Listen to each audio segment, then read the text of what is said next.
Hi, I'm Mike Lawrence with AAG Golf Group and TGM Golf Academy here in upstate South Carolina, and today I want to show you some drills on how to shorten your backswing. Keeping a good connection between our arms and our body is very important in the golf swing. That simply means that as we make the golf swing, the swing is going to seem short to us. It should seem short. Quite often we'll see players whose arms are breaking away from their bodies. The swing gets too long and we get up into a very vertical and steep position on the backswing. The left arm will begin to break down. And that's because the swing is too long. Our arms are going to a point beyond where they need to go in order to keep that good connection between the body and the arms. So the intent here is to actually shorten our backswing, but you can be a little misled by that sentence, in that it's not our backswing that we actually want to shorten. What we want to do is make sure that we're making a good full shoulder turn with a shorter arm swing. In other words, as we make that backswing, we want to focus and concentrate on getting those shoulders to turn, pivot into that right side, and make a good shoulder turn while the arms are staying in a shorter position.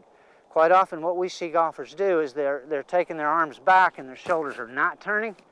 That gets them in that disconnected condition where the arms are operating on their own. Now when the shoulders turn, the arms are getting back in here into that too steep, too upright position. So as we think about shortening our backswing, what we're really thinking about there is maximizing our shoulder turn, but minimizing the arm swing. That's what you want to keep in mind. In other words, if you try to shorten your backswing and never turn your shoulders, you won't have any power in the golf swing. So the key thing to remember here is that in order to gain a good connected backswing, where the arms and shoulders and body are working together, we do want to focus on a maximum shoulder turn, but with a shorter arm swing, versus taking the club back without the shoulders turning, which leads to that long, extended backswing. In terms of good drills to do that, starting with that end in mind, knowing that you want to maximize your shoulder turn, minimize your arm swing, you can then begin to hit balls and just take short swings where you're feeling your shoulders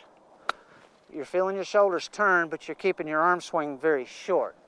And just progressively make that turn a little longer, while again keeping that backswing short and connected. Feel the shoulder turn, minimize the arm swing. While you're practicing, you might hit 5, 6, 8 balls from each position.